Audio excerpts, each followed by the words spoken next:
माँ माँ होती है, चाहे नौकरी पेशा हो या गृहिणी। रिशु अपनी सीट से उठ रही थी कि चपरासी एक फाइल उसे देते हुए बोला, वर्मा सर ने कंप्लीट करके अभी देने को कहा है। ओहो, आज फिर देर हो जाएगी। घड़ी 5:30 दिख रही थी। शुक्र है क्रेज उसकी सहेली का है, नहीं तो मुश्किल हो जाती। फाइल कंप्लीट करके दी और निकलते 6:30 हो रहे थे। मैं आपके साथ नहीं आऊँगा, वैभव ने ठुनकते हुए कहा। तभी क्रेज की संचालिका ने, जो उसकी सहेली सुधा ने, उसे अपने कैबिन में बुला लिया। एक और माता पिता बैठे थे और साथ बैठी थी गोल मटोल बच्ची जिसके सर पर पट्टी बंधी थी। उसे देखते ही बिफर पड़े। कोई मैनर्स नहीं सिखाए बच्चों को। वर्किंग मदर्स के पास टाइम तो होता नहीं और बच्चों को खूब जिद्दी बना देती है। क्या कहे जा रहे हैं आप लोग, मैं समझ नहीं पा रही हूँ, रिशु ने हैरान होते हुए कहा। बीच बचाव करते हुए सुधा ने बोला, ठीक है आपका क्रोध वाजिब है, पर यह नौकरी पेशा व गृहिणी पर वाद विवाद प्रतियोगिता आयोजित ना करें। दोनों ही माँओं के लिए बच्चा एक बड़ी जिम्मेदारी होता है। उन्हें शांत करते हुए सुधा बोली, रिशु, वैभव ने आज इस बच्ची को धक्का दे दिया। दीवार से टकराने से इसे चोट लग गई। आजकल जरा सी बातों पर वैभव कभी धक्का देता है, कभी मारपीट करता है।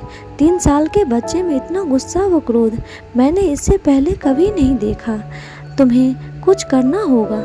ओहो, आई एम सॉरी आपके बच्चों को बोलना है, ना कि आपको। मैं आप लोगों के लिए क्या कर सकती हूँ? चलिए मैं आपका मेडिकल एक्सपेंस भर देती हूँ, रिशु ने हिचकिचाते हुए कहा। पैसों का रौब हमें ना दिखाएं, बस अपने बच्चों को संभाल लें, इतना ही बहुत है। यह व्यंग तीर सा रिशु को चुभा। वैभव, तुमने उस लड़की को क्यों धक्का दिया? मम्मा, मुझे वो अपना बॉक्स नहीं दे रही थी। आप ही तो कहती हैं शेयर करना चाहिए चीज़ों को, इसीलिए मैंने उसे पनिश किया। मुझे वैसे ही टेडी बियर वाला बॉक्स चाहिए। बिल्कुल नहीं, मैं आपको पनिश करूंगी। घर पहुंचकर भी वैभव जिद करता रहा। बार बार टेडी बियर वाले बॉक्स पर उसकी जैसे सुई अटक गई थी और ना सुनने का वह आदी नहीं था। आज रिशु ने भी ठान लिया था कि वो जिद पूरी नहीं करेगी। उसके मस्तिष्क पर बार बार वो ताना रिप्ले हो रहा था। टाइम तो होता नहीं, बस जिद्दी बना देती हैं। एक और फिर चटाक चुप हो जाओ। तुम बहुत जिद्दी हो गए हो, कुछ नहीं आएगा तुम्हारे लिए। वैभव रोने लगा, मगर रिशु ने ध्यान नहीं दिया।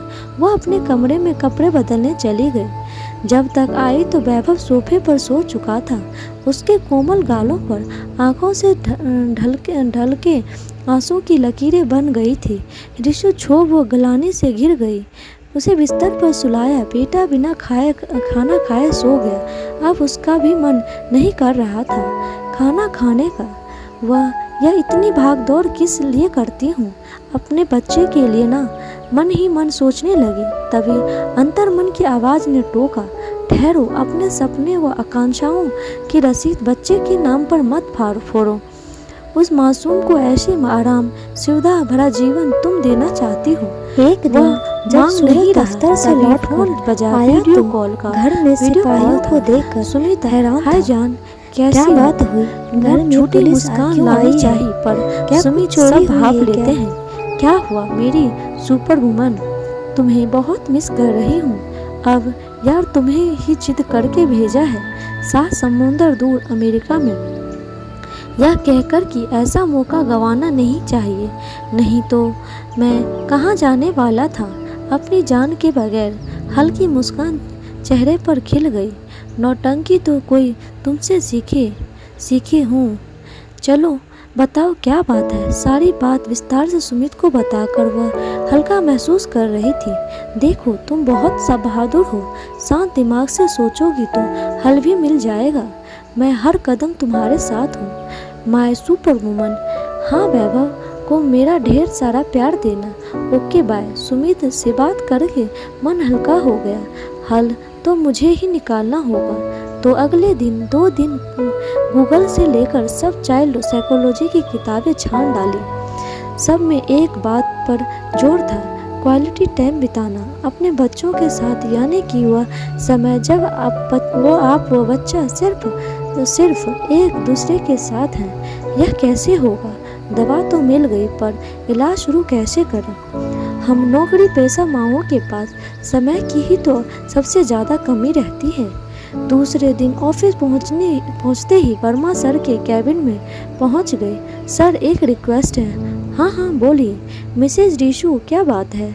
सर, मैं एक वर्किंग मदर हूँ, मगर आपके काम से बहुत प्यार करती हूँ, अपना बेस्ट देना चाहती हूँ। बस एक रिक्वेस्ट है आपकी, कोई भी अर्जेंट फाइल हो तो सुबह 10:30 तक मेरे कैबिन में भिजवा दें।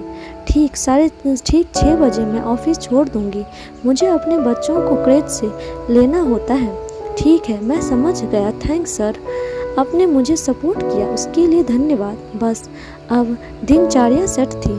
सब शाम 6 बजे वैभव को लेकर वो सीधे पार्क जाती। वहाँ वह बच्चों के साथ खेलता, वो रिशु निगरानी करती। दोनों घर आकर डिनर करते। सोने से पहले रिशु रोज उसे एक कहानी सुनाती और फिर दोनों मस्ती करते हुए सो जाते।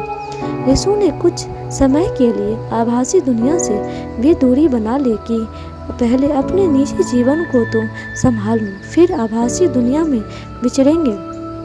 1 महीने बाद वैभव बहुत ही जिम्मेदार व प्यारा बचपन गया था। सुधा भी हैरान थी उसका बदला हुआ रूप देखकर। अब वह हर बच्चे को मदद करता, वह हंसता खेलता। रिशु ने चैन की सांस ली। मर्ज की इलाज जल्दी ही हो गया। तो दोस्तों, कैसी लगी कहानी? माँ होती है, चाहे वो नौकरी पेशा हो या गृहिणी, और बच्चों को ढालना, संवारना और उसको अपना बचपन खुश होकर व्यतीत करने में मदद करना माँ का ही दायित्व है। आप भी बताएं, आप अपने बच्चों के साथ कैसे क्वालिटी टाइम बिताती हैं? आपके सुझाव आपके कमेंट पर सर आँखों पर।